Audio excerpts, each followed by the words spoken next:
दोस्तों सभी के लिए प्यार भरा नमस्कार। आपने चौराहों पर एक विशेष प्रतिमा को अवश्य देखा होगा, जिस प्रतिमा में एक घोड़ा होता है और उस घोड़े पर बैठा हुआ एक योद्धा होता है। आपने गौर किया होगा तो जरूर देखा होगा कि वो जो है घोड़ा वाली प्रतिमा है, वह एक स्थिति में नहीं होती है। कभी कभी हम देखते हैं कि घोड़े का एक पैर हवा में होता है और तीन पैर जमीन में होते हैं।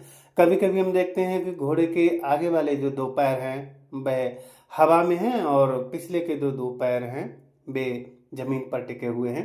और कभी कभी हम दोस्तों देखते हैं कि घोड़े के चारों पैर यथावत जमीन पर हैं। इनके साधारण तौर पर घोड़ा खड़ा हुआ है और उसके ऊपर योद्धा बैठा हुआ है। तो दोस्तों, ये जो भिन्न भिन्न प्रकार की जो प्रतिमाएं हैं घोड़े वाली और योद्धा की, ये हमें कुछ बताती हैं। तो आइए समझते हैं। यदि दोस्तों घोड़े का एक पैर हवा में है तो इसका मतलब है जो योद्धा उस घोड़े के ऊपर बैठा हुआ है उसकी मृत्यु युद्ध के दौरान नहीं हुई है।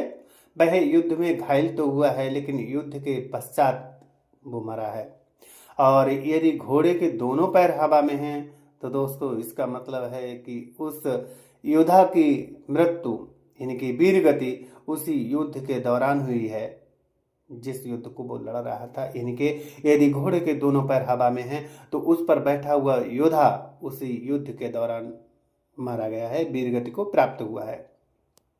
और दोस्तों यदि घोड़े के चारों पैर यथावत जमीन पर लगे हुए हैं, इनके जमीन पर यथावत सुरक्षित खड़ा हुआ है और उसके ऊपर योद्धा बैठा है, तो इसका मतलब है कि उस पर बैठा हुआ जो योद्धा है उसकी ना ही तो मृत्यु हुई है युद्ध के दौरान और ना ही तो वो विशेष रूप से घायल हुआ है।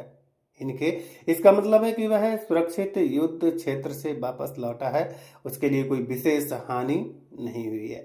तो दोस्तों मैं उम्मीद करता हूं कि मेरी ये छोटी सी वीडियो देखने के पश्चात आप जरूर अगली बार जब देखेंगे चौराहे पर बनी हुई एक प्रतिमा जिसमें एक घोड़ा है और उस पर बैठा हुआ एक योद्धा है, तो जरूर आप इस बात का मंथन करेंगे कि आखिर ये मूर्ति, आखिर ये प्रतिमा हमें क्या बताती है।